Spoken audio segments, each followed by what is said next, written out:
Hi hello నమస్తే good evening. Joseph Vijay అనే నేను ఈ డైలాగ్ తమిళనాట మారుమోగనుందా? ఇదే అంశంపైన చర్చిద్దాం. Welcome to big question. Right, ఇదే అంశంపైన చర్చిద్దాం. చర్చలో జాయిన్ అయ్యారు దేవులపల్లి అమర్ గారు, మన తెలంగాణ పత్రిక ఎడిటర్. అంబటి రామకృష్ణ గారు, ఏపీ కాంగ్రెస్ అధికార ప్రతినిధి, లైవ్లో అందుబాటులో ఉన్నారు. తోట రాజు గారు, టీవీకే పార్టీకి సంబంధించి యానాం అభ్యర్థిగా, అసెంబ్లీ అభ్యర్థిగా ఆయన పోటీ చేశారు. ఇక కృష్ణారావు గారు ద్రవిడ దేశం పార్టీ అధ్యక్షులు, వారు కూడా మనకు లైవ్లో జాయిన్ అవుతున్నారు. ముందుగా అమర్ గారితో మాట్లాడదాం. సార్, అమర్ గారు, ఎన్నికల్లో పోటీ చేయడం, గెలవడం, అందులో కొత్తగా పార్టీ స్థాపించి అందులో 108 స్థానాలు అంటే సింగిల్ లార్జెస్ట్ పార్టీగా అవతరించడం, ఇదంతా ఒక ఎత్తు. సీఎం సీటుకు చేరువ కావటం మరో ఎత్తు అన్నట్లుగా 4-5 రోజులుగా జరుగుతున్న పరిణామాలు నిజంగా విజయ్కి రాజకీయ పాఠాలు, కొత్త పాఠాలు నేర్పించాయనుకోవచ్చా? కొత్త పాఠాలు ఇంకా చాలా నేర్చుకోవాల్సింది. ఇప్పుడు నేర్చుకుంటుంది ఇలే. ఈ 5 రోజులు, 4వ తేదీన ఫలితాలు వస్తే 8వ తేదీ సాయంత్రం వరకు కూడా ఆయన ముఖ్యమంత్రిగా ప్రమాణ స్వీకారం చేయకుండా ఉండడానికి జరిగిన పరిణామాలన్నీ, ఎవరెవరు బాధ్యులు, ఎందుకు జరిగినాయి, వీటన్నిటి దృష్ట్యా ఆయన ఈ 5 రోజుల్లో నేర్చుకుంది ఏబిసిడీలే. ఇంకా చాలా నేర్చుకోవాల్సినవి ఉన్నాయి, చాలా నేర్పిస్తారు కూడా ఈ రాజకీయ పక్షాలు. ఎందుకంటే ఇప్పుడు నిజానికి 4వ తేదీన ఫలితం రాగానే సింగిల్ లార్జెస్ట్ పార్టీగా ఆయనను మన ప్రభుత్వం ఏర్పాటు చేయమని చెప్పి గవర్నర్ ఆహ్వానించలేదు గవర్నర్. ఇదే కేంద్ర ప్రభుత్వం, కేంద్రంలో ఎన్డీఏనే అధికారంలో ఉన్న కాలంలోనే 5-6 ఏళ్ల క్రితం, 10 ఏళ్ల లోపే కర్ణాటకలో ఇట్లాంటి పరిస్థితి ఒకటి వస్తే యడియూరప్పను ఆహ్వానించినాడు అప్పుడు గవర్నర్. ఇప్పుడు ఎందుకు ఆహ్వానించలేదు? దీనికి 2-3 కారణాలు ఉన్నది. ఒకటి, ఫలితం రాగానే ఎప్పుడైతే రిక్వైర్డ్ నెంబర్ ఆఫ్ సీట్స్ లేవు, ఇంకో 10 సీట్లు తక్కువైనాయి. ఈయనకు 108 వచ్చినాయి, 118 కావాలా, ఇంకో 10 సీట్లు కావాలా, 10 మంది శాసనసభ్యులు కావాలా. వెంటనే కాంగ్రెస్ పార్టీ తన మద్దతు ప్రకటించింది. నిజానికి కాంగ్రెస్ పార్టీని ఒక రకంగా అప్రిషియేట్ చేయాలి. ఎందుకంటే కాంగ్రెస్ పార్టీ ఈ డెసిషన్ వల్ల నష్టపోబోతున్నది కొంత. మీరు వాళ్ళ ఇప్పుడు హెడ్లైన్స్లో చదివినారు, డిఎంకే ఇండియా కూటమిలోంచి బయటకు వెళ్ళిపోయింది. అయితే డిఎంకే బలం ఎంత, రేపు ఇది ఇంకా ఎంత బలంగా ఉంటుంది, విజయ్ ముఖ్యమంత్రి అయిన తర్వాత తన అధికారంలోకి వచ్చిన తర్వాత ప్రభుత్వం నడిపే క్రమంలో ఈ ద్రవిడ పార్టీని ఎంత బలహీనపరుస్తాడు ఏమిటి అనే దాని మీద భవిష్యత్తు ఆధారపడి ఉంటుంది. ఇండి కూటమిలోంచి డిఎంకే వెళ్ళిపోయినంత మాత్రాన ఆ గ్యాప్ను పూరించడమే కాకుండా మరింత బలమైన శక్తిగా ఇండి కూటమికి విజయ్ పెట్టిన కొత్త పార్టీ ఏమన్నా ఉపయోగపడుతుందా? ఇవన్నీ కూడా మనం ఇప్సన్ బట్స్ ఇప్పుడు మాట్లాడుకోవడం హైపోథెటికల్. ఇవన్నీ టీఎంసీ కానీ డిఎంకే కానీ బలమైన పార్టీలుగా రెండు ఉన్నాయి. తృణమూల్ కాంగ్రెస్ ఓడిపోవడం, ఇటు డిఎంకే దూరం కావడం, ఓడిపోవడం కంటే కూడా దూరం. నేను చెప్తున్నది అదే, దూరం కావడం అనేది. ఇప్పుడు నిజానికి ఇవాళ బెంగాల్లో టీఎంసీ ఓడిపోయినంత మాత్రాన, తమిళనాడులో డిఎంకే ఓడిపోయినంత మాత్రాన ఆ పార్టీలు అంతరించిపోతాయని అనడానికి నేను సిద్ధంగా లేను. అది కరెక్ట్ కాదు. ఇప్పుడు ఎన్నికలు అన్న తర్వాత, ప్రజాస్వామ్యంలో ఎన్నికలు జరుగుతున్నప్పుడు ఒకసారి గెలుస్తారు, ఒకసారి ఓడిపోతారు. ఇవాళ ఈ దేశంలో మాకు తిరుగు లేదు అని చెప్తున్న భారతీయ జనతా పార్టీ 1984లో దేశం మొత్తంలో 2 సీట్లు గెలిచింది. కాబట్టి అట్లా ఎప్పుడు అనుకోవద్దు. ఒక ఎన్నికల్లో ఒక రాజకీయ పార్టీ ఓడిపోయినంత మాత్రాన ఆ పార్టీని పూర్తిగా రాజకీయ చిత్రపటంలోంచి తొలగించేయచ్చు అని చెప్పడం కరెక్ట్ కాదు. కానీ నేను అందుకే అంటున్నాను, వచ్చే కాలంలో తను ఇవాళ ముఖ్యమంత్రి అవుతాడనేది ఇదైపోయింది, బలపడిపోయింది. విజయ్ రేపు ముఖ్యమంత్రి అవుతాడు. అయిన తర్వాత తన పరిపాలన సాగించే క్రమంలో అతని పార్టీ ఎట్లా ఉంటుంది, అది ఎంత బలపడుతుంది, అది బలపడకుండా బలహీనపడే విధంగా ఆ ప్రభుత్వం నిలబడకుండా ఉండడానికి ఎన్నెన్ని కుట్రలు జరుగుతాయి. ఇప్పటికీ 4 రోజుల్లోనే జరిగినాయి. ఇవాళ సాయంత్రమే సిపిఎం జాతీయ కార్యదర్శి బేబీ ఓపెన్గా చెప్పినారు. ఆయన డిఎంకే పార్టీ ఒక ప్రతిపాదనతో వచ్చింది మా దగ్గరికి, ఏఐడిఎంకేకు మనం అవుట్ సైడ్ సపోర్ట్ చేద్దాం ప్రభుత్వం ఏర్పాటు చేయడానికని వచ్చింది. మేము ససేమిరా అన్నాం. ఎందుకంటే ఏఐడిఎంకే ఇప్పుడు బీజేపీ నాయకత్వంలోని ఎన్డీఏ కూటమిలో ఉన్నది. బీజేపీ నాయకత్వంలో ఉన్న ఏ కూటమిలోని పార్టీకైనా మేము ఎట్లా సపోర్ట్ చేస్తాం కాబట్టి అది కుదరని పని అని చెప్పినాము. సింగిల్ లార్జెస్ట్ పార్టీగా మేము విజయ్కి సపోర్ట్ చేయడానికి, టీవీకేకి సపోర్ట్ చేయడానికి నిర్ణయించుకున్నామని ఓపెన్గా నిన్నటి దాకా ఇది ఇట్లా అవుతున్నదట, ద్రవిడ పరిపాలనను స్థిరం చేసుకోవడం కోసం, కాపాడుకోవడం కోసం ఏఐడిఎంకే డిఎంకే కలిసి ఏదో ప్లాన్ చేస్తున్నాయట, పథకం వేస్తున్నాయట అన్న ప్రచారం జరిగింది. కానీ స్పష్టమైనది వాళ్ళ బేబీ చెప్పినారు ఓపెన్ గా. ఆయన జాతీయ ఛానల్ మాట్లాడుతూ చెప్పినారు ఆయన. అవును, డిఎంకే కానీ ఏఐడిఎంకే కానీ దశాబ్దాలుగా వైరంతో వీళ్ళు ప్రజల్ని కూడా రెండు వర్గాలుగా విడగొట్టేశారు. వీళ్ళకి ఓటేసే వాళ్ళు వాళ్ళ వైపు అసలు చూడని కూడా చూడరు. అంటే ఏ రకంగా వైరం ఉంటుందో చూసాం. మనకు జయలలిత, కరుణానిధి ఇద్దరిని చూసాం అసెంబ్లీలో. శాసనసభలో జయలలితను అవమానిస్తే మహిళని కూడా చూడకుండా, అట్లాగే కరుణానిధిని వృద్ధుడు అంత సీనియర్ నాయకుడు అని చూడకుండా ఇంట్లోంచి ఆయన బట్టలు ఊడిపోయే విధంగా లాగి పట్టుకుపోతూ ఉంటే, ఇన్ని జరిగిన తర్వాత కూడా డిఎంకే ఏఐడిఎంకే కలిసి నైతికత విలువలు ఏమన్నా ఉంటాయా సార్? నేను మొన్న మీ ఛానల్లోనే ఒక ఫోన్ ఇన్లో చెప్పినాను. నేను రాజకీయాల్లో నైతికత ఇట్లాంటివన్నీ పోయినాయండి, విలువలు అనేవి పోయినాయండి. అధికారమే పరమావధి. 1984లో నాదెండ్ల భాస్కర్రావు ఎపిసోడ్ అయిపోయిన తర్వాత 85 ఎన్నికల్లో 85లో ఆయన మధ్యంతర ఎన్నికలకు పోయినాడు. ఎన్టీ రామారావు గారు ప్రభుత్వాన్ని రద్దు చేసి, శాసనసభను రద్దు చేసి మధ్యంతర ఎన్నికలకు పోయినప్పుడు ఆయన కుడి చేత్తో బీజేపీని, ఎడమ చేత్తో సిపిఐ-సిపిఎంను పట్టుకొని ఎన్నికలకు పోయినాడు. అయ్యో కుడి చేతి వేలుతో బీజేపీని పట్టుకున్నాడే అని లెఫ్ట్ పార్టీలు వదిలేసిపోలేదు. అయ్యో ఈ లెఫ్ట్ని పట్టుకొని పోతున్నాడు ఎన్టీ రామారావు, మేము ఇంతో ఎట్లా కలుస్తామని బీజేపీ వాళ్ళు వెళ్ళిపోలేదు. అప్పటి నుంచే స్టార్ట్ అయినాయి, అట్లాంటి సమయం నుంచే ఇటువంటివన్నీ స్టార్ట్ అయినాయి. ఇక ఇప్పుడైతే అధికారంలో ఉండాలంటే ఎవరితో ఉన్నాము ఎవరితో లేమని లేదు. నిజంగా ఒక మాట చెప్పండి, డిఎంకే ఎంత తనంతాను ఇవాళ స్టాలిన్ గదిలోకి పోయి ఒక అద్దం ముందు నిలబడి తనంతాను ఎంత దూషించుకోవాలి.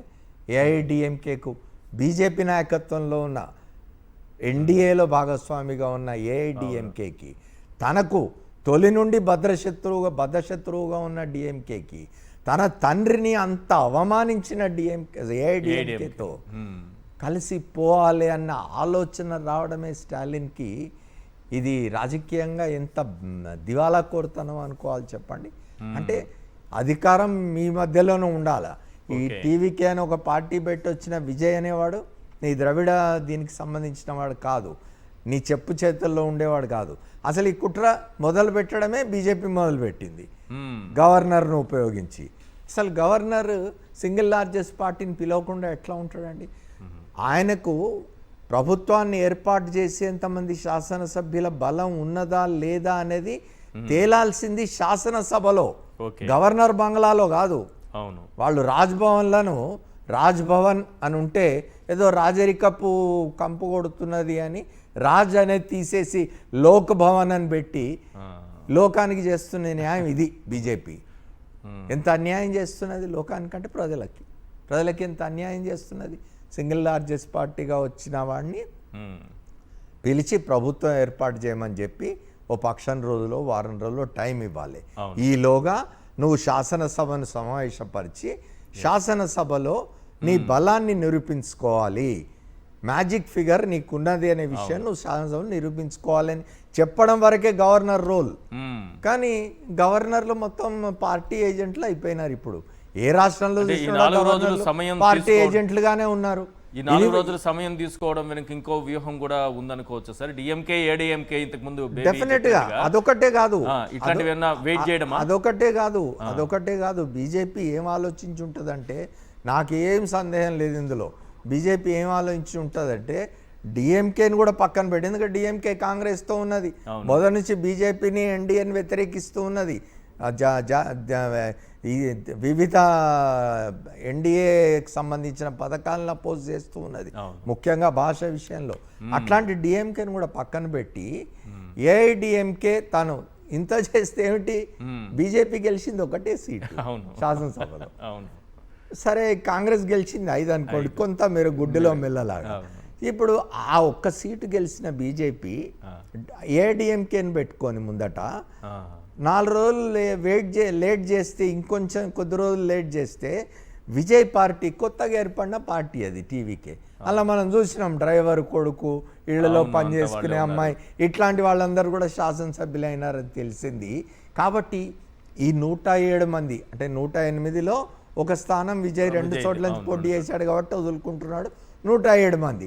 ఈ 107 మందిలో వీలైనంత మందిని లాక్కొని ఏఐడిఎంకే బీజేపీ ప్రభుత్వం ఏర్పాటు చేసి చూసావా, తమిళనాడు కూడా మా చేతికి వచ్చేసింది, బెంగాల్తో పాటు అస్సాము, పుదుచ్చేరి, బెంగాల్, తమిళనాడు, ఒక కేరళ ఒక్కటే కదా పోయింది అని చెప్పుకోవాలనే దురాశ బీజేపీకి ఉండింది. ఖచ్చితంగా అది మనసులో పెట్టుకొనే వాళ్ళు ఈ జాప్యం అనేది చేసినారు. కానీ విజయ్తో గెలిచిన వాళ్ళు ఎవ్వరూ కొంచెం కూడా అటు ఇటు జరగలేదు, ఆయనతోటే ఉన్నారు. ఇవాళ నిజానికి శుభ పరిణామం, కమ్యూనిస్టులు వాళ్ళకి 4 సీట్లు ఉన్నాయి, సిపిఐకి సిపిఎంకి 2, ఇంకో పార్టీ 2 సీట్లు, ఆర్ఓబిఎస్కేనో అదో. తర్వాత కాంగ్రెస్ పార్టీ నిజంగా కూడా అభినందించాలి. వాళ్ళ జాతీయ స్థాయిలో కొంత ఇబ్బంది ఏర్పడింది. ఇప్పుడు ఇండి కూటమిలోంచి ఆల్రెడీ మమతా బెనర్జీ ఇండి కూటమితో లేరు. ఇప్పుడు ఉన్న ఒక బలమైన పార్టీ అనుకుంటున్న డిఎంకే కూడా వెళ్ళిపోవడం అనేది కొంత కాంగ్రెస్కు ఇబ్బందికరమైన పరిస్థితి. అయినా ముందు పరిణామాలు ఎట్లుంటాయో చూడాలి. అంటే డిఎంకే ఇంకే ఎంత బలంగా ముందుకు పోతుంది, ఏఐడిఎంకే పరిస్థితి ఏమిటి. ఏఐడిఎంకే నిజానికి ఫేస్లెస్ పార్టీ. ఇవాళ జయలలిత చనిపోయిన తర్వాత ఏఐడిఎంకేకి పెద్దగా ఇది లేదు. బీజేపీ మళ్ళీ దాన్ని ఏదో వెనుక నుంచి బద్దలు కట్టి నిలబెట్టే ప్రయత్నం చేస్తున్నది, చూడాలి. అంబటి రామకృష్ణ గారు, డిఎంకేను వదిలి టీవీకే వైపు వెళ్ళడం సరైన నిర్ణయం అని అనుకుంటున్నారా? లాభపడతారా, నష్టపోతారా? కాంగ్రెస్కి ఇది లాభమా, నష్టమా? మీకు స్టూడియోలో ఉన్న పెద్దలు అమర్ గారికి, అట్లాగే ప్యానెల్లో ఉన్న పెద్దలకి, సాక్షి ప్రేక్షకులకి నమస్కారం. ఇవాళ లాభ నష్టాలు అనే విషయాన్ని పక్కన పెడతాం. ఎవరు లాభపోతారు, ఎవరు లాభపడతారు, ఎవరు నష్టపోతారు ఏదైనా చూసి పక్కన పెడితే, ప్రజలు ఇచ్చిన మ్యాండేట్ ని ఖచ్చితంగా ఎవరిమైనా గౌరవించాలి. ప్రజలు ఇచ్చిన మ్యాండేట్ సింగిల్ లార్జెస్ట్ పార్టీగా విజయ్ పార్టీకి, టీవీకే పార్టీకి ఇవ్వడం జరిగింది. స్పష్టంగా కనపడతా ఉంది ఆ విషయం. ఓకే, అవతల డిఎంకే కావచ్చు, డిఎంకేతో ఉన్న డిఎంకే ప్లస్ మేము, ఏఐడిఎంకే ప్లస్ బీజేపీ చూసుకుంటే హాఫ్ ద సీట్స్ దాదాపుగా విజయ్ గారికి వచ్చిన దాంట్లో హాఫ్ ద సీట్స్ వచ్చినాయి ఈ 2 కూటముల్లో ఏ కూటమికైనా కూడా. సో అటువంటి పరిస్థితుల్లో బట్ మెజారిటీ షార్ట్ ఫాల్ ఉంది విజయ్ గారి పార్టీకి గవర్నమెంట్ ని ఫామ్ చేయడానికి. గత 5 ఏళ్లలో భారతీయ జనతా పార్టీ డిఎంకే ప్రభుత్వాన్ని అక్కడ ఎంత ఇబ్బంది పెట్టింది, స్టాలిన్ గారు భారతీయ జనతా పార్టీతో ఎంత కొట్లాడవలసి వచ్చింది with the support of Congress party అనేది మనం అక్కడ స్పష్టంగా చూడటం జరిగింది. సో అటువంటి పరిస్థితుల్లో మనం భారతీయ జనతా పార్టీని దరిచేరనివ్వడానికి ఏ రకంగా అవకాశం ఇస్తాం అనేది ఒక కొంచెం మనసులో ఆలోచన చేసుకోవాలి కదా.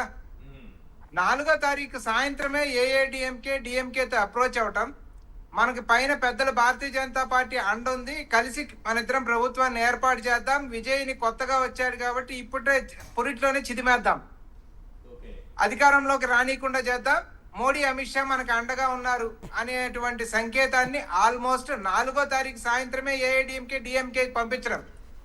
దాన్ని డిఎంకే అంటే అర్థం కాని ఒక పరిస్థితుల్లో ఉంది. ఎట్లా చేయాలి, ఏం చేయాలి అని అర్థం కాని ఒక పరిస్థితుల్లో ఉంది. ఎందుకంటే మళ్ళా ఒకవేళ పరిస్థితి అంటే మీరు కూడా హ్యాండ్ ఇచ్చి అటు టీవీకే వైపు వెళ్ళిపోతే ఒంటరిగా మిగిలిపోతుంది కదా. అక్కడ కొట్లాడాలంటే బలం కూడా లేదు కదా మోడీ అమిత్ షా లాంటి వాళ్ళతో. ఆ రోజుకి మేము హ్యాండ్ ఇవ్వలేదు సార్. 4వ తారీఖు సాయంత్రానికి కాంగ్రెస్ ఏమి హ్యాండ్ ఇవ్వాల. ఓకే, వాళ్ళు ప్రిపరేషన్స్ గమనించిన తర్వాత అప్పుడు కాంగ్రెస్ పార్టీ అర్థం చేసుకుంది ఏంటి, ఏదో ఇంటర్నల్ గా బీజేపీ కుట్ర జరగబోతా ఉంది, దీనికి ఈల్డ్ అయ్యే పరిస్థితి కనపడతా ఉంది. సో అటువంటి పరిస్థితుల్లో తమిళనాడులో ఎట్టి పరిస్థితుల్లో బీజేపీని ఎంటర్ అవనివ్వకూడదు. మోర్ ఓవర్ ప్రజలు ఇచ్చిన మ్యాండేట్ ని గౌరవించాలి. ఓకే, కాబట్టి డిఎంకేతో కాంగ్రెస్ పార్టీ వెళ్ళడం జరిగింది. ఇంకొక విషయం కూడా sir, almost 70% of Congress party, Tamil Nadu Congress party Vijay తో కలిసి పోటీ చేయాలని తీవ్రమైన ఒత్తిడి మా హైకమాండ్ మీద తీసుకురావడం జరిగింది. వాళ్ళు సర్వేలు చెప్పారు విజయ్ పార్టీకి ఎక్కువ రాబోతా ఉన్నాయి, మనం విజయ్ తో వెళ్తే మనకి విజయ్ దాదాపు 70 నుంచి 80 సీట్లు ఇస్తానంటున్నాడు, మనం పార్టీని కూడా ఎక్స్పాండ్ చేసుకోవచ్చు, పార్టీ బలోపేతం అవుతుంది అనేది చాలా తీవ్రమైన ఒత్తిడి హైకమాండ్ మీదకి వచ్చినప్పుడు హైకమాండ్ ఏమో ఆలోచన చేసింది, ఇన్ని సంవత్సరాలుగా మనం కలిసి ఉన్నాం, ఓడిపోతారు అన్న తరుణంలో చెయ్యి వదిలిపెట్టి వెళ్ళడం కరెక్ట్ కాదు, గెలుపో ఓటమో కలిసే మనం డిఎంకేతో కలిసి పోటీ చేద్దాం అని నిర్ణయించి డిఎంకేతో కలిసి ముందుకెళ్ళడం జరిగింది. రిజల్ట్స్ వచ్చిన తర్వాత రాహుల్ గాంధీ గారు ఇమీడియట్ గా స్టాలిన్ గారితో మాట్లాడారు, అటు మమతా బెనర్జీతో మాట్లాడారు. తర్వాత మమతా బెనర్జీ గురించి ఎవరన్నా వేరుగా మాట్లాడుతూ ఉంటే కూడా ఆయన మళ్ళీ ఖండించారు, మమతా బెనర్జీ ఓడిపోయిందని ఎవరు సంబరాలు చేసుకోవద్దు, ఓడిపోయింది మమతా బెనర్జీ కాదు, భారత ప్రజాస్వామ్యం, ఆ మ్యాండేట్ ని స్టీల్ చేశారు తప్ప అది నిజమైన మ్యాండేట్ కాదు అని. సో ఇండియా కూటమిగా లీడర్ గా రాహుల్ గాంధీ ఆయన చేయాల్సిన ఏది ఇంటాక్ట్ అందరినీ కలిపి ఉంచడానికి చేయాల్సిన ప్రయత్నం ఆయన చేశారు. కానీ భారతీయ జనతా పార్టీ మోడీ అమిత్ షాల యొక్క ప్రెషర్ కి ఈల్డ్ అయ్యి అటువంటి ఆలోచన ఏఐడిఎంకే ఏదైతే ప్రపోజల్ పంపించిందో ఆ ఆలోచన దిశగా చర్చలు చేస్తున్నారనే ఇండికేషన్ మాకుంది. ఇవాళ సిపిఎం లీడర్ బేబీ గారు బయటకు వచ్చి ఆ విషయాన్ని బయట పెట్టడం జరిగింది. టీవీకే సింగిల్ లార్జెస్ట్ పార్టీగా అవతరించిన తరువాత సరే దానికి మద్దతు ఇవ్వాలి, ప్రజాస్వామ్యాన్ని నిలబెట్టాలి అని మీరు అనుకున్నది కరెక్ట్ అయితే డిఎంకేను కూడా కోరారా మనం మద్దతు ఇద్దాం అనేమైనా? సార్ డిఎంకేని కోరటం కాదు, డిఎంకేతో ఆల్రెడీ ఏఐడిఎంకే చర్చల్లో ఉంది అన్న విషయం మాకు తెలిసిందంటున్నా నేను. కాదు సార్, మీరు మాట్లాడకముందే మీ కూటమిలో ఉన్నటువంటి డిఎంకే కీలకంగా ఉండేటటువంటి ఇండియా కూటమిలో కీలకంగా ఉన్న డిఎంకే కలిసి మీరు పోటీ చేసినటువంటి డిఎంకే ముందుగానే అన్నా డిఎంకేతో వెళ్ళిపోదు కదా. ఇక్కడ ఏంటి పరిస్థితులు చూడాలి, ఎందుకంటే టీవీకే అన్నది బీజేపీ భావజాలానికి వ్యతిరేకం అనేది చాలా సందర్భాల్లో ఎస్టాబ్లిష్ చేశారు వాళ్ళు. బీజేపీతో కలరు, అన్నా డిఎంకేతో కలవరు అన్నది తెలుస్తోంది కదా. కాంగ్రెస్ పార్టీ వెళ్ళింది కదా, మరి వెళ్ళేటప్పుడు డిఎంకేని ఎందుకు తోడుగా తీసుకెళ్ళలేదు? ఆ ప్రయత్నం కాంగ్రెస్ పార్టీ చేసిందా? నేను మీకు అదే చెప్తా ఉన్నాను. 4వ తారీఖు సాయంత్రం వాళ్ళు చర్చలు జరిగితే 5 పొద్దున్నే రాహుల్ గాంధీ గారు స్టాలిన్ గారితో మాట్లాడారు అని చెప్తున్నాను. సో లోపల అంతర్లీనంగా వాళ్ళిద్దరి మధ్య జరిగిన చర్చలు బయటికి రానప్పటికీ రాహుల్ గాంధీ గారు అయితే స్పష్టంగా స్టాలిన్ గారితో మాట్లాడడం జరిగింది.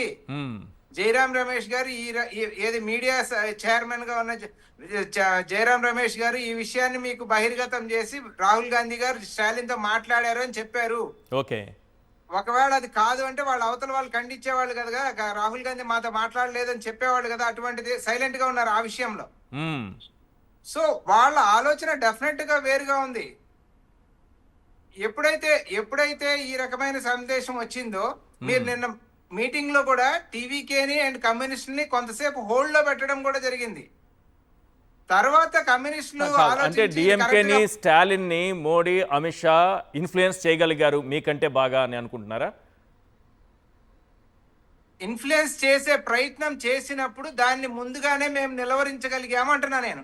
అతను ఈల్డ్ అయ్యాడా ఈల్డ్ అవ్వలేదా అనే దాన్ని పక్కన పెడితే ఆ ప్రయత్నం ముందుకు సాగకుండా కాంగ్రెస్ పార్టీ దాన్ని ఆపగలిగింది, దాన్ని ముందుగానే పసిగట్టగలిగింది, ప్రజల యొక్క మ్యాండేట్ ని కాంగ్రెస్ పార్టీ గౌరవించగలిగింది అంటున్నా నేను. అదే విధంగా మీరు చూడండి, ఇందాక అమర్ గారు చెప్పినట్టు 4 రోజుల పాటు ఇంత సస్పెన్స్ ని క్రియేట్ చేయాల్సిన అవసరం లేదు కదా. సర్కారీ కమిషన్ స్పష్టంగా చెప్తా ఉంది ఏ సీక్వెన్స్ లో ఎప్పుడు గవర్నర్ ఎట్లా యాక్ట్ చేయాలి, ఎవరిని పిలవాలి అని. గోవాలో మాకు 17 సీట్లు వస్తాయి, భారతీయ జనతా పార్టీకి 13 సీట్లు వస్తాయి. భారతీయ జనతా పార్టీని గవర్నర్ ప్రమాణ స్వీకారానికి పిలుస్తాడు. మహారాష్ట్రలో తెల్లారుజామున 5 గంటలకి కేంద్ర ప్రభుత్వం పనిచేస్తుంది, తెల్లారుజామున 5 గంటలకి ప్రెసిడెంట్ రూల్ ఎత్తేస్తారు. మసక చీకట్లో ఫడ్నవీస్ తో ప్రమాణ స్వీకారం చేపిస్తారు. మహారాష్ట్ర గవర్నర్ బలం లేకపోయినా 3.5 రోజుల పాటు నిలబడిన ప్రభుత్వం అది. సో భారతీయ జనతా పార్టీ యొక్క ఎజెండా చాలా స్పష్టం, by hook are cook government లాక్కోవాలి అని. ఇవాళ మీకు యోగేందర్ యాదవ్ ఒక స్పష్టమైన మాట చెప్పడం జరిగింది. ఇవాళ ఈ దేశంలో ఒక అశ్వమేధ యాగాన్ని భారతీయ జనతా పార్టీ నిర్వహిస్తా ఉంది. ఎవరన్నా సరే ఆ అశ్వమేధ యాగానికి అడ్డం వస్తే వాళ్ళని ఏ రకంగా అయినా సరే తొలగించి, అది ఈడీ, సిబిఐ లేకపోతే ఎలక్షన్ కమిషన్ ఆఫ్ ఇండియా ఏ వ్యవస్థ ద్వారా అయినా సరే తొలగించి Yes. వాళ్ళు అక్కడ అధికారాన్ని అశ్వమేధ యాగం అంటే తెలుసుగా సార్, ఎవరు అడ్డం వస్తే వాడు బలమున్న రాజు అశ్వమేధ యాగం చేస్తాడు, Yes. ఎవడు అడ్డం వస్తే వాడితో యుద్ధం చేస్తాడు, ఆ రాజ్యాన్ని లాక్కుంటాడు, అంతే కదా. సో ఆ రకమైన ప్రయత్నం భారతీయ జనతా పార్టీ చేస్తున్నప్పుడు తమిళనాడు విషయంలో అది ముందుగానే పసిగట్టిన కాంగ్రెస్ పార్టీ దాన్ని సక్సెస్ఫుల్ గా ఇక్కడ నిలువరించగలిగింది అనేది ఇవాళ అర్థమవుతా ఉంది కదా. Yes. ఈశ్వర్ గారు, రైట్. ఇదే సమయంలో మనకు ఒక బ్రేకింగ్ న్యూస్ అందుతోంది. రేపు ఉదయం 11 గంటలకు ముఖ్యమంత్రిగా ప్రమాణ స్వీకారం చేయబోతున్నారు విజయ్. సిపిఐ, సిపిఎం అలాగే వీసీకే పార్టీలు మద్దతు ప్రకటించడంతో ఆయన కొద్దిసేపటి క్రితమే గవర్నర్ను కలిసి మొత్తం 118 మంది సభ్యుల బలమున్నట్టుగా లేఖను అందజేశారు. దీంతో ప్రభుత్వ ఏర్పాటుకు గవర్నర్ ఆహ్వానం పలకడంతో రేపు ఉదయం 11 గంటలకు నెహ్రూ ఇండోర్ స్టేడియంలో ముఖ్యమంత్రిగా ప్రమాణ స్వీకారం చేయబోతున్నారు. గత 4 రోజులుగా కొనసాగుతున్నటువంటి ఉత్కంఠకు ఇవాల్టితో తెరపడింది. రేపు జోసెఫ్ విజయ్ అనే నేను అంటూ విజయ్ ప్రమాణ స్వీకారం చేయబోతున్నారు. అభిమానులందరూ చాలా ఆసక్తిగా ఎదురు చూస్తున్నారు. అసలు ఏం జరుగుతుందో నరాలు తెగే ఉత్కంఠ, సస్పెన్స్, థ్రిల్లర్ సినిమాలను మనం చూస్తూ ఉంటాం. తమిళనాడు పాలిటిక్స్ కూడా అలాగే తయారయ్యాయా అన్నట్లుగా కనిపించింది. ఎట్టకేలకు దానికి తెరబడింది. చాలా క్లియర్ ఇండికేషన్ అయితే వచ్చింది. రేపు 11 గంటలకు నెహ్రూ ఇండోర్ స్టేడియంలో ముఖ్యమంత్రిగా విజయ్ ప్రమాణ స్వీకారం చేయబోతున్నారు. కృష్ణారావు గారు, ద్రవిడ దేశం పార్టీ అధ్యక్షులు మనకు లైవ్లో అందుబాటులో ఉన్నారు. ఒక్కసారి వారితో మాట్లాడదాం. కృష్ణారావు గారు, ఏంటి తమిళనాడు పాలిటిక్స్ ఈ 4 రోజుల నుంచి అనేక మలుపులు మెరుపులు ఇన్ని కనిపించాయి. ఒక సస్పెన్స్ థ్రిల్లర్ని తలపించింది. ఒక పార్టీ అధ్యక్షులుగా తమిళనాడు పాలిటిక్స్ని మీరు ఎలా అబ్జర్వ్ చేశారు? ఇది గత చరిత్రలో చూసుకుంటే అనేక రాష్ట్రాల్లో ఇటువంటి పరిణామాలు జరిగినా కొత్తగా పార్టీ పెట్టినటువంటి విజయ్కి జరిగినటువంటి ఈ యొక్క సంభవం తమిళనాడులో ఉన్నటువంటి అనేక ప్రజానీకం, ఈ యొక్క యువత జీర్ణించుకోలేకపోతున్నారు. పార్టీ పీపుల్ ఒక పక్క పెట్టండి, కానీ యువత జీర్ణించుకోలేకపోతున్నారు. ఈ యొక్క ఇప్పుడిప్పుడే ఓటు హక్కు రానటువంటి వారు కూడా విజయ్ పదవి ప్రమాణానికి ప్రస్తుత కేంద్ర ప్రభుత్వం ద్వారా గవర్నర్ అడ్డుకుంటున్నారనేది అందరూ కూడా చాలా నిరాశ ఎదురు చూస్తున్నారు. ఇదే కంటిన్యూ అయితే ఏ విధంగా పోరాటం చేసి తిరిగి విజయ్ని మన యొక్క ముఖ్యమంత్రిగా చూడాలని చెప్పిన వాళ్ళందరూ కూడా అంతర్లీనంగా చర్చలు జరుపుకుంటున్నారు. జల్లికట్టు పోరాటం ఏ విధంగా జరిగిందో అదేవిధంగా విజయ్ని ముఖ్యమంత్రిగా చేయడానికి కూడా పోరాటం సిద్ధపడుతున్నామని చెప్పి సంకేతాలు వస్తున్నాయి. ఆ సందర్భంలో గత 4 రోజుల నుంచి చూస్తే మనకి డిఎంకే పార్టీలో, ఇండియా కూటమిలో భాగస్వాములైనటువంటి ఈ యొక్క కాంగ్రెస్ కానివ్వండి, ఉభయ కమ్యూనిస్టు పార్టీలు కానివ్వండి, వీసీకే పార్టీ కానివ్వండి, వీళ్ళు వెనక చేరితే ఆ 11 సీట్లు పెట్టి ప్రభుత్వాన్ని ఏర్పరచాలని ఎంతో మంది ఎన్నో చర్చలు జరిగాయి. కానీ చాలా నిబద్ధమైనటువంటి పార్టీ అయినటువంటి ఉభయ కమ్యూనిస్టు పార్టీలు మేము ప్రభుత్వంలో చేరము, అయినా కానీ మా యొక్క నాయకులతో సంప్రదించి మా యొక్క సంకేతాలను ఇస్తామని చెప్పారు, కానీ తొందరపడలేదు. అదేవిధంగా వీసీకే పార్టీ, అది కూడా చాలా నిబద్ధమైన పార్టీ, దళితుల ఆధ్వర్యంలో ఏర్పరిచినటువంటి, తిరుమావళ నేతృత్వంలో ఏర్పరిచినటువంటి ఈ పార్టీ కూడా చాలా నిబద్ధతతో జరుగుతూ ఉంది. వారు కూడా ఈరోజు వాళ్ళ యొక్క ఆన్లైన్లో వాళ్ళ నాయకులతోటి సంప్రదించి వాళ్ళ యొక్క అనుకూలంతో ఈరోజు విజయ్కి బయట నుంచి మద్దతు ఇద్దామని చెప్పని అనుకున్న సందర్భంలో ఒక వీసీకే నాయకత్వంలో మాత్రం ప్రభుత్వంలో చేరడానికి సంకేతాలు ఇస్తున్నారు, కానీ ఉభయ కమ్యూనిస్టు పార్టీలు మేము ప్రభుత్వంలో చేరమన్నారు. కానీ ఈ విషయంలో ఎంతో రాజకీయ సీనియారిటీ కలిగిన కాంగ్రెస్ పార్టీ కొంచెం తొందరపడిందని మాత్రం చెప్పొచ్చు. ఎందుకంటే మొన్న ఇటీవల మహిళా బిల్లు కానివ్వండి, డీలిమిటేషన్ బిల్లు కానీ ఓడిపోయిందంటే పార్లమెంట్ లో, దానికి 39 ఎంపీలు కలిగినటువంటి డిఎంకే పార్టీ మద్దతు ఇవ్వకపోతే ఆ బిల్లు వీగిపోయేది కాదు. ఇంతలోకే వీరు తొందరపడి బయటకు వచ్చారా అనేది మాత్రం ప్రజలు చర్చించుకుంటున్న పరిస్థితి. అదే విధంగా మా ద్రావిడ దేశం కూడా దాన్నే మేము బలపరుస్తున్నాం, తొందరపడి బయటకు వచ్చారు. ఇప్పుడు ఉభయ చిన్న పార్టీ అయినటువంటి ఉభయ కమ్యూనిస్టు పార్టీలు కానివ్వండి, వీసీకే పార్టీ కానివ్వండి, ఎలా నిలదొక్కుని కార్యకర్తలతో సమావేశాలు జరిపి ఏ విధంగా అయితే విజయ్కి అనుకూలంగా ఇవ్వాలి, ప్రభుత్వాన్ని ఏర్పరచడానికి మనం ఏ విధంగా ప్రజాభిప్రాయం మేరకు చేయాలి.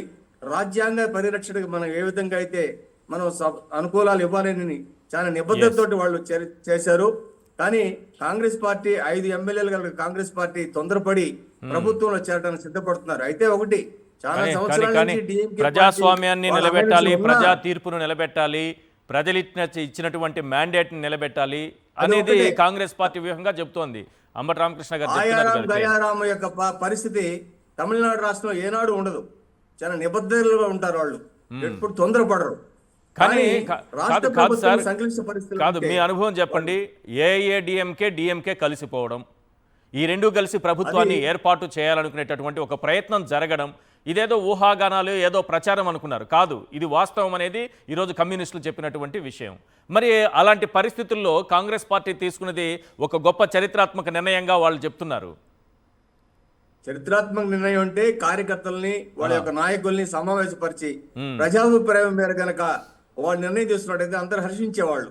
ఓకే, ఇప్పుడు ఈ మధ్యనే జరిగినటువంటి మహిళా బిల్లు వీగిపోయింది కదా, దాన్ని అందరూ కూడా అన్ని డిఎంకే రాష్ట్రాల సపోర్ట్ కంటే చాలా కూడా కీలకమైంది ఆ సమయంలో. తమిళనాడు రాష్ట్రంలో చాలా నిబద్ధతతో ఆలోచన చేస్తారు ఏ రాజకీయ పార్టీ అయినా కానీ. వస్తున్నాను సార్ రామకృష్ణ గారు. దానికి విరుద్ధంగా జరిగిందని మాత్రం చర్చ జరుగుతుంది తమిళనాడు రాష్ట్రంలో కాంగ్రెస్ పార్టీ మీద. రైట్ రైట్, అమర్ గారు please sir. Let Ramakrishna. S Ramakrishna గారు ప్లీజ్. సార్ ఏం లేదు, చిన్న క్లారిఫికేషన్. చెప్పండి. గోవాలో 13 సీట్లున్న భారతీయ జనతా పార్టీ, 17 సీట్లున్న కాంగ్రెస్ పార్టీ. కరెక్ట్, మంచి example. Maharashtrawadi Goa party and Goa forward party 3 సీట్లు ఉన్నాయి. 11 గంటల వరకు దిగ్విజయ్ సింగ్ గారు చర్చలు జరిపారు. అవును, almost all set and done. అవును. ఇప్పుడు కృష్ణారావు గారు పెద్దలు చెప్పినట్టుగా దిగ్విజయ్ సింగ్ గారు ఏం చెప్పారంటే, రేపు పొద్దున్నే 11 గంటలకు అందరం కూర్చొని చర్చించుకొని మా పార్టీ వాళ్ళని సమావేశపరిచి ఎగ్జిక్యూటివ్ మీటింగ్ పెట్టి హైకమాండ్ కి చెప్పి ఆ తర్వాత మనందరం కలిసి కూర్చొని ఒక నిర్ణయానికి వద్దాం అని రాత్రి 11 గంటలకు తీర్మానించుకున్నాం సార్. ఓకే, రాత్రి 11 గంటలకు తీర్మానించుకొని ఆయన వెళ్ళి హోటల్లో నిద్రపోయారు. తెల్లవారుజామున 4ంటికి అనౌన్స్మెంట్ వచ్చింది sir. Maharashtrawadi Goa party, Goa forward bloc, 3 ఇండిపెండెంట్లు భారతీయ జనతా పార్టీకి మద్దతు ఇచ్చారు. గవర్నర్ లేఖలు కూడా సమర్పించారు తెల్లవారుజామున.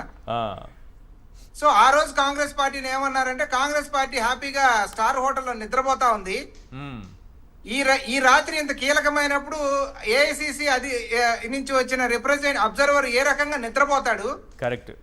అది 11 తెల్లారవని నిద్రపోకుండా తేల్చుకొని కదా నిద్రపోవాలి. గవర్నర్ ఇంటికి ఆ 12ంటికి వెళ్తే నష్టం ఏమొచ్చింది అని ఆ నింద ఆ రోజు మోసాం. కరెక్ట్ కరెక్ట్, మంచి పాయింట్ చెప్పారు. ఇవాళ ఈ నింద మోయాల్సి వస్తుంది. సో సహజంగా ఏంటంటే రామకృష్ణ గారు మీరేం బాధపడాల్సిన అవసరం లేదు, మీరే నింద మోయడం లేదు. ఇప్పుడు నేను చెప్పదలుచుకున్నది ఏమిటంటే, నిజానికి 1967 వరకు తమిళనాడులో కాంగ్రెస్ అధికారంలో ఉన్నది. రాజగోపాలాచారి కానీ, ఆ తర్వాత కామరాజ్ నాడార్ కానీ, ఆ తర్వాత భక్తవత్సలం, 3. 67 నుంచి ద్రవిడుల పాలన మొదలైంది. ఇప్పుడు ద్రవిడ దేశం అధ్యక్షులుగా ఉన్నారు పెద్దలు, వారి పేరు కృష్ణారావు గారు. వారికి సంతోషం కలగవచ్చు.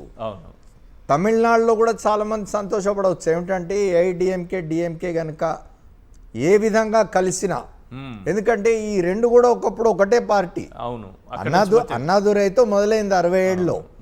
67లో అన్నాదురైతో ద్రవిడ మున్నేట్ర కళగజగం పాలన మొదలైన తర్వాత అది చీలిపోతూ వచ్చి, ఆ తర్వాత కరుణానిధి ఎంజి రామచంద్రన్ అక్కడి నుంచి వీళ్ళంతా దాదాపు 59 సంవత్సరాల తర్వాత ఇవాళ మళ్ళా కాంగ్రెస్కు తమిళనాడు పరిపాలనలో ఏదో ఒక రోల్ ప్లే చేసే అవకాశం కలిగింది.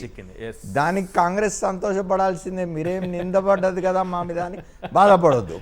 ఇవాళ దేశంలో కమ్యూనిస్ట్ పార్టీలన్నీ ఒకటి కావాలి అని చెప్పి, సిపిఐ నుంచి నక్సలైట్ల దాకా అందరు ఒకటి కావాలి అని రోజు మాట్లాడుతుంటారు. అదేవిధంగా ద్రవిడ పార్టీలన్నీ ఒకటి కావడంలో తప్పేం లేదు, మనకేం బెదరు. ఇక్కడ వచ్చిందల్లా ఏమిటి అంటే, స్టాలిన్ నాయకత్వంలో ఉన్న డిఎంకే చాలా బలంగా భారతీయ జనతా పార్టీని, దాని సిద్ధాంతాలని, దాన్ని వ్యతిరేకిస్తున్న పార్టీ. ఆ బీజేపీ మద్దతుతో తమిళనాడులో పోటీ చేసిన ఎన్డీఏ భాగస్వామిగా ఉన్న ఏఐడిఎంకేకు విజయ్ అనేవాడు సింగిల్ లార్జెస్ట్ పార్టీగా వస్తే అతన్ని అధికారంలో రాకుండా నిలువరించడం కోసమని ఎస్ స్టాలిన్ నాయకత్వంలోని డిఎంకే మద్దతు తెలపబోతున్నది అనే వార్త బయటకు వచ్చినప్పుడు ఇంతకుముందు కృష్ణారావు గారు చెప్పినట్టు తమిళనాడు ప్రజలు చాలా ఎమోషనల్ కూడా మన దేశంలోని ఇతర అన్ని రాష్ట్రాల కంటే కూడా ఎక్కువ ఎమోషనల్ తమిళనాడు ప్రజలు. అందులో ఇవాళ యూత్ ఎట్లా ఉన్నదో మనం చూస్తున్నాం. సోషల్ మీడియా వచ్చిన తర్వాత ఎంత వేగంగా క్షణాల మీద సమాచారం ఎక్కడెక్కడికి పోతున్నదో చూస్తూ ఉన్నాం. నిజంగా ఇవాళ విజయ్ని కనుక వాళ్ళు సక్సెస్ అయ్యి అతను ముఖ్యమంత్రి కాకుండా అతని పార్టీ టీవీకే ప్రభుత్వం ఏర్పాటు చేయకుండా కనుక ఆపింటే తమిళనాడు చాలా గందరగోళంగా ఉండేదండి. నేను ఇదేదో బెదిరించడానికో లేకపోతే ఇంకో దానికో చెప్పడం లేదు, చాలా గందరగోళంగా తయారయ్యేది. దాన్ని అదుపు చేయడం చాలా సమస్య అయ్యేది ముందు ముందు. రైట్ ఒక చిన్న బ్రేక్ తీసుకుందాం. బ్రేక్ తరువాత అసలు బొటాబొటి నంబర్తో ప్రభుత్వాన్ని నడపడం అనేది విజయ్కు కత్తి మీద సాములా తయారవుతుందా? ఈ అంశాలపైన మాట్లాడదాం. రేపు విజయ్ ప్రమాణ స్వీకారం కూడా ఉండబోతుంది. రేపు ఉదయం 11 గంటలకు నెహ్రూ ఇండోర్ స్టేడియంలో ఆయన ప్రమాణ స్వీకారం చేయబోతున్నారు. కాంగ్రెస్ మద్దతు 5 మంది సభ్యుల మద్దతుంది. కాంగ్రెస్ నుంచి వీసీకే 2 సభ్యుల మద్దతుంది. అలాగే లెఫ్ట్ పార్టీలకు 4 సభ్యుల మద్దతుంది. మొత్తం 107 స్థానాలను, అంటే విజయ్ 2 స్థానాల్లో పోటీ చేశారు కాబట్టి 108గా మనకు కనిపిస్తుంది. కానీ ఒక స్థానాన్ని తీసేస్తే 107 స్థానాలు టీవీకే చేతిలో ఉన్నాయి. ఇప్పుడు కాంగ్రెస్ 5, వీసీకే 2, లెఫ్ట్ పార్టీలు 4, మొత్తం కలిపి 118 మంది సభ్యుల బలంతో లేఖను గవర్నర్కు అందజేశారు కొద్దిసేపటి క్రితమే విజయ్. దీంతో సంఖ్యాబలం పైన పూర్తి నమ్మకం కలిగిన తరువాత గవర్నర్ ప్రభుత్వ ఏర్పాటుకు ఆహ్వానించడం జరిగింది. అభిమానులు 4 రోజులుగా ఉత్కంఠకు ఎదురు చూస్తుంటే ఆ ఉత్కంఠకు తెరపడింది. రేపు ఉదయం 11 గంటలకు జోసెఫ్ విజయ్ అనే నేను అంటూ విజయ్ సీఎంగా ప్రమాణ స్వీకారం చేయబోతున్నారు. Welcome back sir. అమర్ గారు, 107 స్థానాలు దగ్గరకు వచ్చి ఆగిపోతే ఈ కాంగ్రెస్, వీసీకే, లెఫ్ట్ పార్టీలు మద్దతు 118కి చేరుకుని కరెక్ట్ మ్యాజిక్ ఫిగర్ ఏది కావాలో ఆ నెంబర్ను అతి కష్టం మీద చూపించగలిగారు. ఈ బొటాబొటి మెజారిటీ 5 ఏళ్ల పాలన, ఇది ఒక కత్తి మీద సామేనా విజయ్కి? నిజానికి మామూలు పరిస్థితుల్లో అయితే కత్తి మీద సాము కావాల్సిన అవసరం లేదు. ఇప్పుడు ఎందుకు అనంటే ఆయనను ప్రభుత్వం ఏర్పాటు చేయడానికి, ఆయన ముఖ్యమంత్రి కావడానికి అనుమతించడమే చాలా విద్వేషపూరితమైన వాతావరణంలో చేస్తూ ఉన్నారు. మీకు గుర్తుంటే గవర్నర్ గారు అసలు రాష్ట్రాల్లో కార్పొరేటర్లు కానీ కింది స్థాయి వాళ్ళకు కూడా ఇవాళ రేపు ఇష్టం వచ్చినట్టు సెక్యూరిటీ ఇస్తున్న పరిస్థితులు మనం చూసినాం రాష్ట్రాల్లో. ఆయన 107 స్థానాలు సాధించి సింగిల్ లార్జెస్ట్ పార్టీగా ఎమర్జ్ అయిన వాడు, ఒక ప్రముఖ సినీ నటుడు, ముఖ్యమంత్రి అయ్యే అవకాశాలు చాలా ఎక్కువగా ఉన్నవాడు. ఆయనకు వెంటనే పోలీస్ శాఖ, తమిళనాడు పోలీస్ శాఖ ఫలితాలు రాగానే సెక్యూరిటీ అరేంజ్ చేస్తే గవర్నర్ పోలీసులను పిలుచుకొని మిమ్మల్ని ఎవడు అరేంజ్ చేయమన్నాడు సెక్యూరిటీ అని చెప్పి ఆ సెక్యూరిటీ విత్డ్రా చేయించినాడు. అంటే ఎంత ఆ ద్వేషం ఎంత బలంగా ఉన్నదో చూడండి. విజయ్ అనేవాడు అధికారంలోకి రాకూడదు అనేది ఎంత బలంగా పనిచేస్తున్నదో. ఇప్పుడు అక్కడ గవర్నర్గా ఉన్నాయని నేనేం తప్పు పట్టను, ఎందుకంటే ఆయన మూలాలు ఆర్ఎస్ఎస్లో ఉన్నవి. ఆయన చిన్నప్పుడంతా ఆర్ఎస్ఎస్లో పెరిగినవాడు.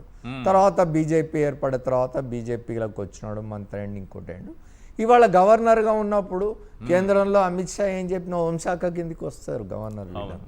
అమిత్ షా ఏం చెప్పినా వినాలే, నరేంద్ర మోదీ గారు ప్రధానమంత్రి ఏం చెప్పినా వినాలే. కాబట్టి ఆయనను బ్లేమ్ చేసి ప్రయోజనం లేదు.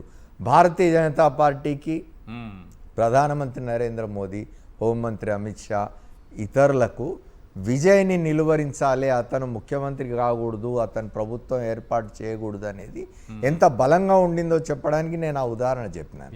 కాబట్టి ఇప్పుడు తప్పనిసరిగా చాలా ప్రయత్నాలు జరుగుతాయి. ఏఐడిఎంకేకి కొన్ని స్థానాలు వచ్చినాయి కదా, ఆ స్థానాలను పెట్టుకొని బీజేపీకి 1 వచ్చింది. నిజానికి 21లో 2021లో బీజేపీ దాదాపు 20 స్థానాల్లో పోటీ చేస్తే 4 గెలిచింది. ఇవాళ పరిస్థితి ఏమిటి? 27 స్థానాల్లో పోటీ చేస్తే 1 గెలిచింది.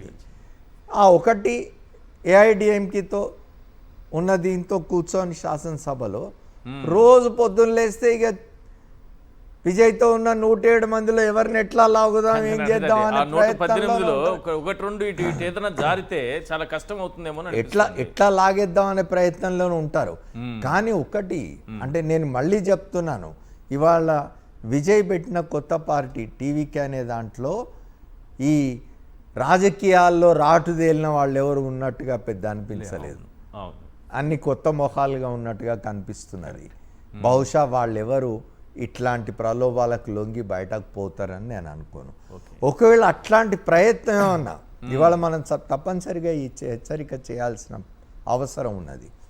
అట్లాంటి ప్రయత్నం ఏమన్నా చేసి విజయ్ని అధికారంలోంచి దింపేయాలని చెప్పి కేంద్రంలో అధికారంలో ఉన్న ఎన్డీఏకి నాయకత్వం వహిస్తున్న బీజేపీ ప్రయత్నించిన, ప్రధానమంత్రి నరేంద్ర మోదీ గారు, హోంమంత్రి అమిత్ షా గారు ప్రయత్నించిన, లేదా ఇప్పుడు బయట నుంచి మద్దతు ఇస్తున్నాం అని చెప్తున్న వాళ్ళు ఎవరైనా ప్రయత్నించిన, ఆ ప్రభుత్వాన్ని పడగొట్టిన 1974లో ఉమ్మడి ఆంధ్రప్రదేశ్లో ఎన్టీ రామారావు గారిని అన్యాయంగా దింపేస్తే ఏం జరిగిందో అటువంటి పరిస్థితులు తమిళనాడులో వస్తాయి. ఇంతకుముందు అనుకున్నాం మిగతా అందరికంటే కూడా తమిళనాడు ప్రజలు మరింత ఎమోషనల్గా ఉంటారని. అటువంటి పరిస్థితులు, అటువంటి ప్రమాదకరమైన స్థితి రాకుండా చూసుకోవాల్సిన.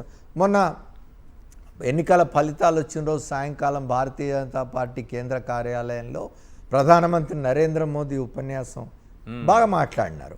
ఆయన చెప్పినారు, మారుతున్నవి ప్రభుత్వాలు కాదు, మారుతున్నవి ప్రజల ఆలోచనలు అని. అదొక బెంగాల్కే వర్తించదు, తమిళనాడుకు కూడా వర్తిస్తుంది. ప్రభుత్వాలు కాదు మారింది, ప్రజల ఆలోచన మారింది. కాబట్టి ఇంకో కొత్త పార్టీ అధికారంలోకి వచ్చింది. అదే స్పీచ్లో ప్రధానమంత్రి గారు ఇంకో మాట అన్నారు, మేము కేరళలో తమిళనాడులో కూడా మా పార్టీ ప్రభుత్వాలు రాకపోయినా అక్కడ కూడా అది అభివృద్ధి సంక్షేమానికి సంబంధించి కేంద్రం చేయాల్సిందంతా చేస్తామని అన్నారు. ప్రధానమంత్రి గారు ఏదైతే మాట్లాడినారో అదే అమలు చేస్తే బాగుంటుంది ఇవాళ తమిళనాడులో, ఇవాళ కేరళలో. అట్లా కాకుండా మాకు వ్యతిరేకం కాబట్టి, మా సిద్ధాంతాన్ని వ్యతిరేకిస్తా అన్నాడు కాబట్టి, కాంగ్రెస్ మద్దతుతో ప్రభుత్వాన్ని ఏర్పాటు చేస్తున్నాడు కాబట్టి, కమ్యూనిస్టుల మద్దతుతో ప్రభుత్వాన్ని ఏర్పాటు చేస్తున్నాడు కాబట్టి ఈ విజయ్ అనేవాడిని బ్రతకనివ్వకూడదు, ప్రభుత్వాన్ని పడగొట్టాలి అనే ఒక కుట్రపూరితమైన ఆలోచన చేస్తే మాత్రం తమిళనాడులో రేపు పరిస్థితులు చాలా గందరగోళంగా తయారవుతాయి. రైట్. కృష్ణారావు గారు, ఎన్నికల్లో పోటీ చేయడం, సీట్లు గెలవడం, ముఖ్యమంత్రిగా సరే కొన్ని పరిస్థితుల నేపథ్యంలో కొన్ని పార్టీల మద్దతు తీసుకుని ముఖ్యమంత్రిగా రేపు ప్రమాణ స్వీకారం చేయబోవడం, ఇదంతా ఒక ఛాలెంజ్ అయితే 5 ఏళ్ల పాటు ఈ బొటాబొటి మెజారిటీతో పరిపాలన సాగించడం అనేది విజయ్కి అతిపెద్ద సవాల్గా మారబోతోందా? ఖచ్చితంగా విజయ్ ప్రభుత్వాన్ని నడపాలంటే కత్తి మీద సామే. ఎందుకంటే బొటాబొటి మెజారిటీ అతనికి. ఈ పరిస్థితుల్లో ఈ మ్యాజిక్ ఫిగర్ని దాటుకోవడానికే ఆయన 4 days పట్టింది. అవును. అందుట్లో నిబద్ధగలటువంటి కమ్యూనిస్ట్ పార్టీలు ఏ మాత్రం తప్పు జరిగినా మేము బయటకు వస్తామని చెప్పే సందర్భాలు అయితే తప్పనిసరిగా ఉంటాయి. అదే విధంగా విసికే పార్టీ కూడా ఆయన ఇన్ని సంవత్సరాల నుంచి ఉన్నా, ఇన్ని సంవత్సరాల్లో ఆయన చాలా జాగ్రత్తగా 3వ ఎంపీ ఇప్పుడు ఆయన. అదే విధంగా వాళ్ళ యొక్క ఎమ్మెల్యే గారు మంత్రి కావడానికి సందర్భాలు ఉన్నాయి. అతను కూడా కరెక్ట్ గా ఇన్స్ట్రక్షన్స్ ఇస్తారు, ఏమాత్రం మీరు అధికారులు ఉన్నా కానీ తప్పనిసరిగా మనం పార్టీ సిద్ధాంతాలకు వ్యతిరేకంగా మనం ప్రవర్తించకూడదని ఖచ్చితంగా చెప్తాడు ఆయన. ఇకపోతే కాంగ్రెస్ పార్టీ గత 100 ఏళ్ల చరిత్ర పైన కలిగిన చరిత్ర పార్టీకి. తమిళనాడు రాష్ట్రంలో ఇందాక అమర్ గారు చెప్పినట్టు చాలా సంవత్సరాల తర్వాత తమిళనాడు రాష్ట్రంలో అధికారంలోకి రాబోతుంది. వాళ్ళు కూడా చాలా జాగ్రత్తగా ఉండాల్సిన పరిస్థితి. విజయ్ చూస్తే ఆయన యొక్క ఈ ఎన్నికలు జరిగిన తర్వాత, ఎన్నికలు జరగముందు చూస్తే చాలా ఆయన ఎక్కడ కూడా ఆవేశపడకుండా ఒక ప్రణాళిక బద్ధంగానే ఆయన పోతున్నాడు. కానీ తొందరపాటు చర్యలు ఎక్కడ కూడా కనిపించలేదు ఆయనలో. అందువల్ల ఇప్పుడు ఈ గవర్నర్ గారు ఆయన పిలవకపోయినా ఎక్కడ కూడా ఆయన ప్రెస్ మీట్ లో కూడా గవర్నర్ గారు నోరు మెదపలేదు. మనకి ఎన్నికల ప్రచారంలోనూ ఎక్కడ నోరు జారినట్టుగా గానీ, అగ్రెసివ్ గా వెళ్ళినట్టు గానీ ఎక్కడ కనపడదు, ఎక్కడ కూడా. అవును. అదే విధంగా ఆయన సినిమా చివరి సినిమా ఇది, నేను రాజకీయాలకు వస్తున్నాను ఇక సినిమాలో నటించనని చెప్పని జననాయకని చెప్పని ఒక సినిమాలో నటిస్తే ఆ సినిమాని విడుదల కాక ఏదో కారణాలు చూపించి ఎలక్షన్ టైంలో రిలీజ్ కాకుండా చేసినప్పుడు కూడా ఆయన ఈ కేంద్ర ప్రభుత్వాన్ని కానివ్వండి, Yes. ఈ యొక్క ఎవరిని కూడా సర్టిఫికేట్ ఎందుకు ఇవ్వలేదని ఒక్క మాట అనలేదు. రైట్ రైట్ రామకృష్ణ గారు, ఎస్ సార్ సార్ రామకృష్ణ గారు, ఇది ఒక సార్. Number game. సరే, ఇది ఫస్ట్ మీరు ముందడుగు వేసి కాంగ్రెస్ పార్టీ ఒక అడుగు ముందుకేసి మిగతా పార్టీల నుంచి కూడా మద్దతు తీసుకోవడంలో సరే కొంత కృషి చేశారు. ఈరోజు ఒక పార్టీని నిలబెడుతున్నారు, ఒక ప్రభుత్వ ఏర్పాటులో కీలకంగా ఉన్నారు. ఈ నంబర్తో 5 ఏళ్లు పరిపాలించడం అనేది చాలా కత్తి మీద సామనే వర్డ్ కూడా సరిపోదేమో అని అనిపిస్తుంది.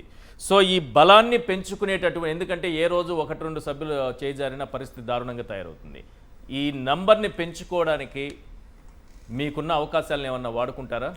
అంటే డిఎంకేతో బాగా పరిచయాలు ఉన్నాయి కదా, కలిసే కదా సాగారు ఇన్నేళ్ళు. డిఎంకేతో పరిచయం ఉంది, కలిసి సాగాం కానీ, బట్ డిఎంకే ఇవాళ మనం గమనిస్తా ఉన్నాం, కనీసం మాతో కలిసి కూర్చోవడానికి కూడా ఇష్టపడని డిఎంకే. అదే అందుకే అంటున్నా. అదే సార్ చెప్తున్నా, అంటే డిఎంకే కూడా కొంత గత చరిత్రని ఓటమి బాధ ఉండవచ్చు కానీ హ్మ్. దాన్ని ఈ రకంగా మా మీద వ్యక్తపరచాల్సిన అవసరం లేదు అంటాను. ఎందుకంటే 2006 లో వాళ్ళకి 96 సీట్లు వస్తే, కాంగ్రెస్ కి 34 సీట్లు వస్తే, ఒక్క మంత్రి పదవి కూడా తీసుకోకుండా బేషరతుగా కాంగ్రెస్ పార్టీ కరుణానిధి గారికి మద్దతు ఇచ్చింది. ఓకే కేంద్రంలో వాళ్ళకి 16 ఎంపీ సీట్లు, మాకు 10 ఎంపీ సీట్లు తమిళనాడులో ఉంటే, అదే 2006లో వాళ్ళకి కేబినెట్ బర్తులు, ఆ 3 కేబినెట్ బర్తులు, మినిస్ట్రీ ఆఫ్ స్టేట్ 3 మొత్తం 6 కేబినెట్ మినిస్ట్రీస్ డిఎంకేకి ఇవ్వడం జరిగింది యూపీఏ 1లో. ఓకే, సో డిఎంకేని మేము ఏ రకంగా గౌరవించామనేది కూడా వాళ్ళు మంచి గుర్తుంచుకోవాలి example. కదా. అవును. 2014 కి వచ్చేటప్పటికి ఇది ఓడిపోయేటట్టుంది పరిస్థితి అని ముందే వదిలేసి యూపీఏ 2ని వదిలేసి వెళ్ళిపోయింది డిఎంకే. మ్మ్. సో ఆ రోజు డిఎంకే వెళ్ళిపోతే అది Yes. తప్పు కాదు. రైట్. సో ఇటువంటి చరిత్రను అంతా గుర్తుపెట్టుకొని మనం కాజ్, దేనికోసం కాజ్ ఏంటి, ఐడియాలజీ ఏంటి, Right. విజయ్ యొక్క ఆలోచన ఏంటి, సెక్యులరిజం అంటున్నాడు, తర్వాత డెమోక్రసీని నిలబెట్టాలంటున్నాడు, భారతీయ జనతా పార్టీని నిలవరించాలంటున్నాడు, రాజ్యాంగాన్ని కాపాడాలంటున్నారు. గత 5 సంవత్సరాలు డిఎంకే కాంగ్రెస్ అదే కదా పోరాటం చేసింది తమిళనాడులో. sir. ఇవాళ Yes. దొడ్డిదారిన భారతీయ జనతా పార్టీ Conclude ఎంటర్ చేస్తారు, అవుతానంటే Yes, రామకృష్ణ డిఎంకే ఏ రకంగా దాన్ని ప్రోత్సహించేందుకు ఆలోచన చేస్తుంది అనేది కొంచెం వాళ్ళు సమీక్షించుకోవాలి కదా. Yes please sir.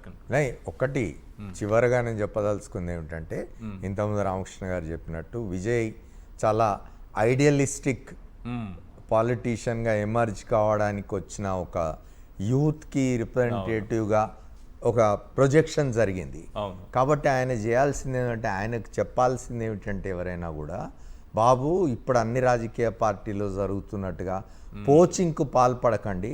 ఒకవేళ ఎవరైనా ద్రోహం చేసి పోతే ప్రజల దగ్గరికి పోండి, అయ్యా నాకు ఇంత ద్రోహం జరిగింది, నేను మళ్ళీ మీ దగ్గరకు వస్తున్నా అని ప్రభుత్వాన్ని రద్దు చేసి మళ్ళీ శాసనసభ ఎన్నికలకు పోండి. కానీ పార్టీలను పోచ్ మాత్రం చేయకండి. డిఎంకేలో ఉన్న వాళ్ళను, లేకపోతే ఏడిఎంకేలో ఉన్న వాళ్ళను. ఇవాళ రేపు రాజకీయ పార్టీలకు చాలా సాధారణం అయిపోయింది అది. ఇక ఏం తమ దీన్ని భద్రం చేసుకోవడం కోసం, తమ ప్రభుత్వాన్ని భద్రం చేసుకోవడం కోసం వేరే పార్టీని ఖాళీ చేయడం అనేది, తగినంత సంఖ్యాబలం ఉండి ఏమున్నా సరే లాక్కోవడం అనేది ఖాళీ చేయడం, ఇతర పార్టీని ఖాళీ చేసే పనులు ఏవైతే చేస్తున్నాయో రాజకీయ పార్టీలు, దయచేసి విజయ్ అది చేయకుండా ఉండాలని కోరుకుంటూ ఉన్నాను. ఆయనకు అభినందనలు ముఖ్యమంత్రి అవుతున్నందుకు. Right, thank you sir. Amar గారు చర్చలో పాల్గొన్నందుకు. అంబటి రామకృష్ణ గారు thank you so much sir. Krishnarao గారు థ్యాంక్ యూ అండి, ఇవాళ చర్చలో జాయిన్ అయినందుకు. ఇది వాళ్ళ చర్చా కార్యక్రమం చూస్తూనే ఉండండి.